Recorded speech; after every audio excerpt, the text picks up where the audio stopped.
Thank you. Appreciate the time, Mike.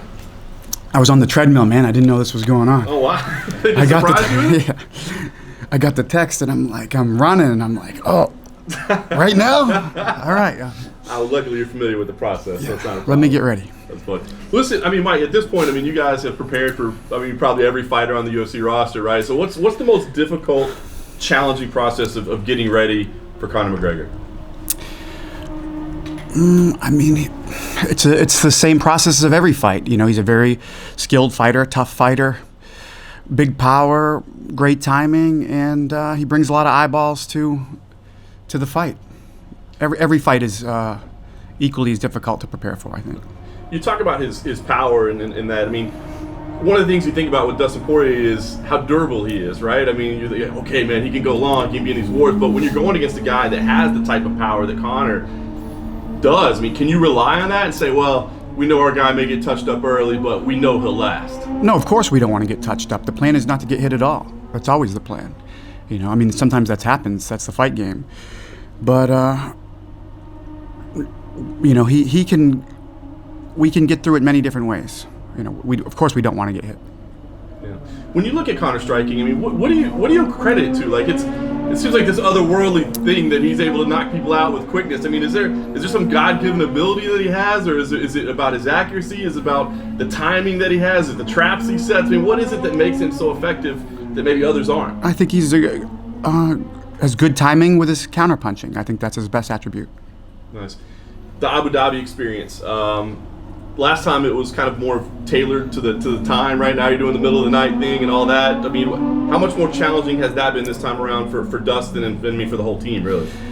We came out a little bit earlier. I think our sleeping patterns are on 100% where we'd like to be. I'm really glad that we did. We took that second charter, and we had, I think, 10 or 11 days here in Abu Dhabi, and I think now we're on point, waking up exactly when we want to wake up.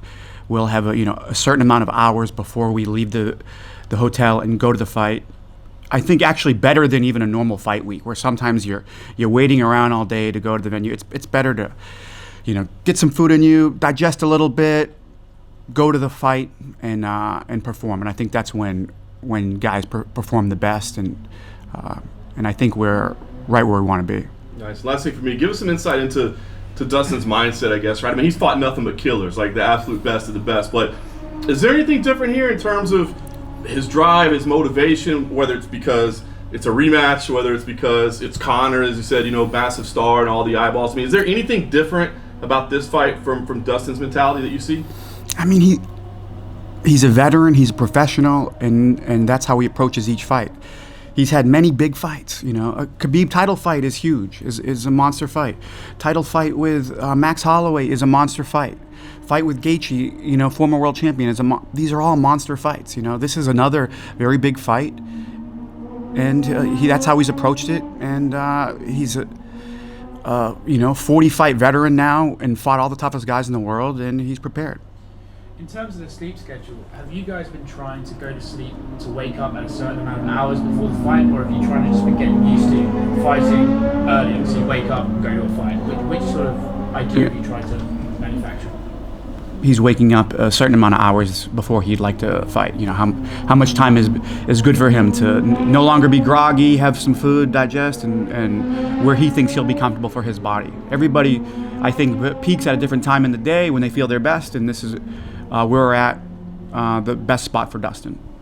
Obviously, before the first fight, there's the famous clip on the Embedded where he says, I've never hated anyone as much as I hate Conor and stuff like that. Do you prefer the dynamic now? That they're respectful, they're both fathers, and it seems to just be a much more charitable endeavor? Yeah, he's been emotional, in the past in fights. He's been emotional in fights and won also.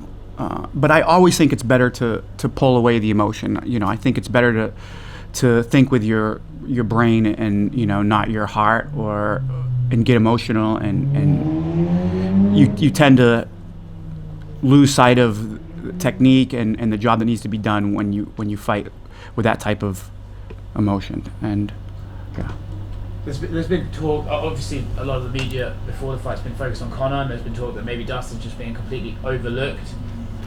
Does that sway him at all? Does he actually almost appreciate that he can kind of just let the show go on and he can just do his own work in the background and just sharpen fight night? Yeah, I think that's the case. I think he likes to be in the background. I think he's been overlooked many times, and he's overcome that situation many times over. So I think he enjoys that role. Where do you think that comes from? Because I remember talking to him before the Dan Hooker fight, where he was the favorite, and a lot of people were kind of expecting him to win. He's like, I don't like this at all. Like, I'd rather the roles be reversed here. Yeah, I mean, I'm not sure where it comes from, but some people love the camera and love the attention. I don't think he necessarily loves that. And he's very good at it. I think he's very good on camera. He's very good. He's a great speaker, but he just doesn't. I don't think that's something that he enjoys. Some people live for that part of the game. He lives, to compete, to fight, and to make money.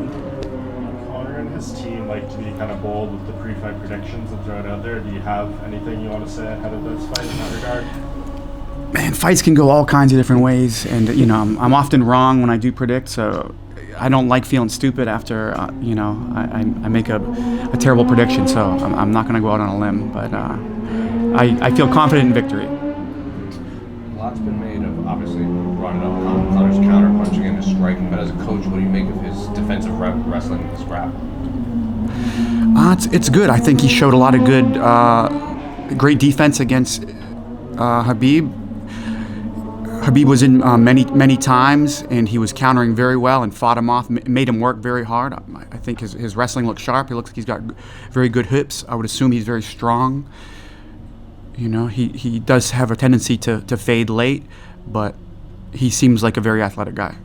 And then a lot's been made this week of Max Holloway's performance, that he's the best boxer in the UFC. Conor kind of laughed at that. So as a coach, who would you kind of put in that category of some of the better boxers in this promotion?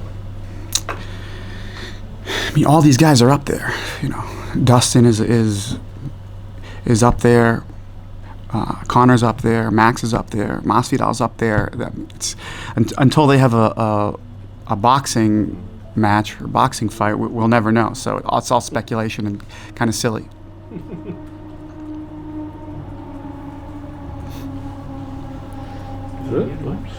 Back to the treadmill. Thank you.